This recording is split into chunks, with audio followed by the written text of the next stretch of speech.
Welcome to this demo on RFID. It outlines the weaknesses inherent in RFID technology when used as a unique form of identification. In this demonstration, I'll show how to clone a number from one microchip implant to another using an RFID transponder. I did this using cheap, readily available equipment. RFID is useful for many purposes. It is not suitable, however, as a unique ID in a compulsory registration scheme, as I'll demonstrate in the video.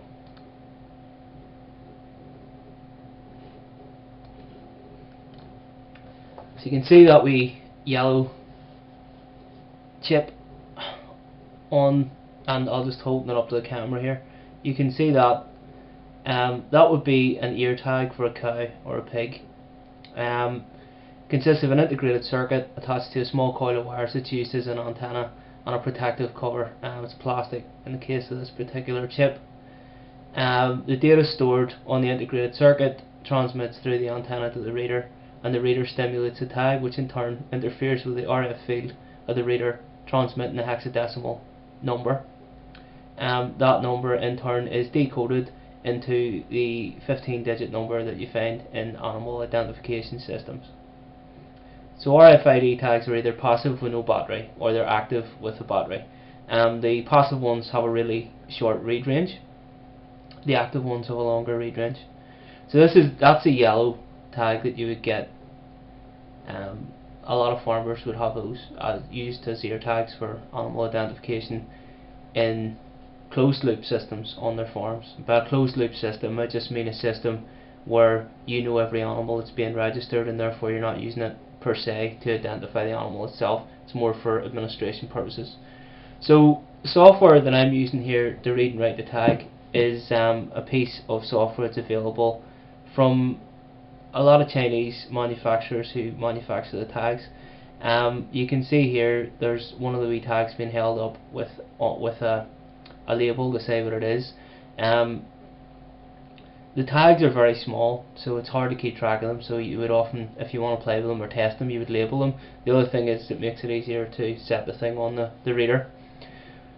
So as I said, the software for reading and writing tags is really part of a demo kit that arrives from manufacturers. I bought mine, I think it cost me 70 or 80 quid with the demo kit, and that was, you can see the black box there, and the software arrive as part of a kit together. Now they're not the finished article, so it's more of a development kit for making your own software, but you can certainly read, write and stimulate tags, and this means you don't need any technical experience to clone RFID tags. So you can see here that if you can understand the computer, when you're clicking on what COM port it is, I have a USB port on my computer spoofed out as a COM port, and it's coming in as COM port 3. This is where you click on the read button and it will pull up the tag. Now I've zeroed out the numbers on this particular tag. The national number on this tag is all zeros, which is hexadecimal format.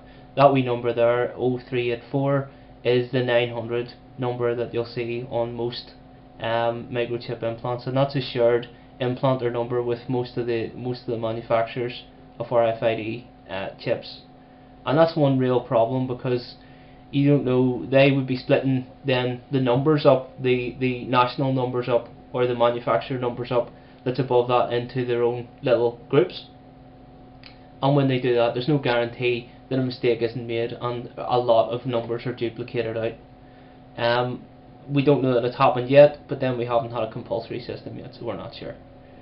So you can see here, reading the number there, and that shows that it's a bunch of zeros. So that tag's been zeroed out. Now I'm going to put that out of the way, and I'm going to take the animal tag number, so the glass transponder, like the ones you would implant in dogs, and I'm going to put it down. And you can now see that the number comes up there. That's a number in hexadecimal format, I should say. So we're going to just remove that, and we're going to try to write the glass implant tag number, so the microchip implant, to the cow tag. Now it's worth saying that even though we're writing this to a cow tag, we could also write it to a glass tag as well, like a HID tag or a high tag, 2048, any of those type of tags will also be suitable for cloning purposes. So you can get glass tags that you can clone and you could implant under the skin. So having cleared the reader, what we're going to do is just demonstrate that the rewritable tag has now got the same number as the glass transponder.